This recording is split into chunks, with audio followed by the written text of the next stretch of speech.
22,000 square feet of hand-carved European stone, sitting on top of a California cattle ranch, 40 miles from the nearest train station. No highway, no town, just grazing land, wild hills, and the Pacific Ocean crashing against empty cliffs. The kind of place you'd expect to find a barn, not a palace. But drive up this hill today, and something waits at the top that looks like it was airlifted directly out of 16th century Spain. Here's what doesn't add up. The man who built it could have put it anywhere. He owned newspapers in a dozen American cities. He had the money to build in Manhattan, in Los Angeles, anywhere with an audience close enough to actually see it. He chose this hill instead, on purpose. And the reason has almost nothing to do with money, and almost everything to do with the canvas tent he slept in as a child. To understand why, you have to go back more than 50 years before a single stone was cut. In 1865, a prospector named George Hearst, a man who'd made a fortune in mining, not publishing, bought 40,000 acres of ranch land along a remote stretch of the California coast near a small settlement called San Simeon. Over the following decades, the ranch kept growing, eventually stretching across nearly 250,000 acres. Somewhere on that land sat an unremarkable hilltop the family simply called Camp Hill. There was nothing built on it. No house, no road, not even a proper trail. Just a windswept rise with a sweeping view of the coastline below. But it became a tradition.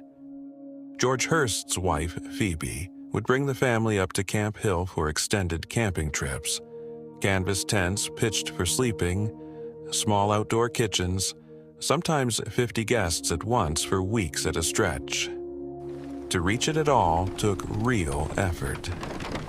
Visitors took a train to a station roughly 40 miles away, then transferred to private cars for a slow, dusty climb up a dirt road to the hilltop.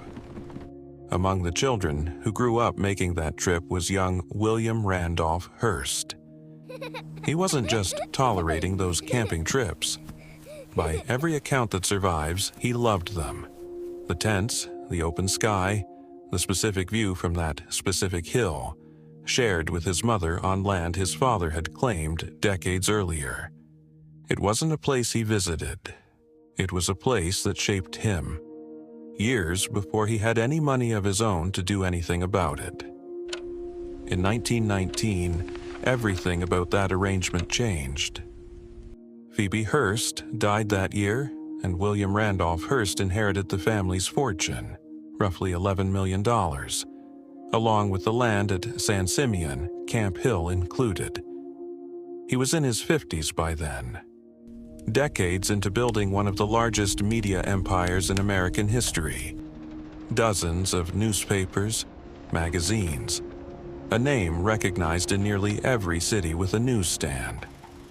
He had, by any measure, achieved exactly the kind of success that lets a man build wherever he wants. He didn't go looking for a new location. He went straight back to the hill. That same year, he approached a San Francisco architect named Julia Morgan with a single, understated sentence, one that would end up shaping nearly 3 decades of construction, though none of that construction is part of this story yet.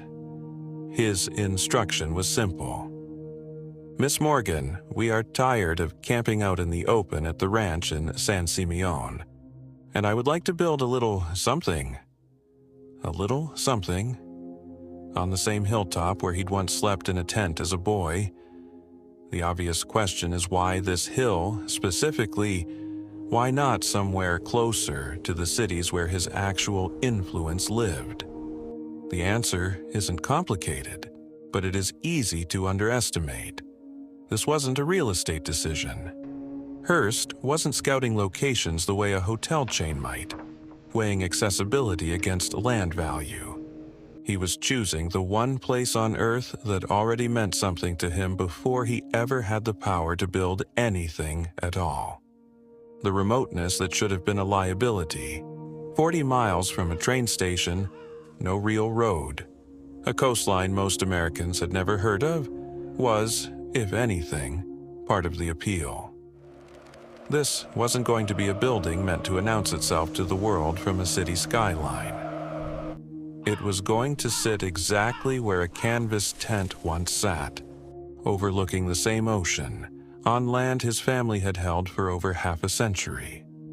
Every other Gilded Age fortune of that era was building where people could see it. Fifth Avenue, Newport's oceanfront, the kind of visibility that turned architecture into a public performance. Hearst had the money to do exactly that. He built on a cattle ranch 40 miles from anywhere instead. Somewhere in that early planning, Hearst made one more decision. Small on paper, significant in what it revealed. He renamed the hill. Camp Hill, the plain, functional name the family had used for 50 years, became La Cuesta Encantada, the Enchanted Hill. It's a strange word to choose for a working cattle ranch. Enchanted isn't a description of geography. It's a description of feeling, the specific, irrational pull a place can have on someone because of what happened there. Not because of what it looks like on a map. That's the detail worth sitting with as this episode ends. Before a single wall went up, before Julia Morgan drew a single blueprint, before any of the art, the guests, the pools, or the zoo this hill would eventually hold, Hearst had already made the decision that mattered most. Not what to build, just where. And the answer had been decided for him decades earlier, by a boy in a canvas tent who never stopped wanting to come back.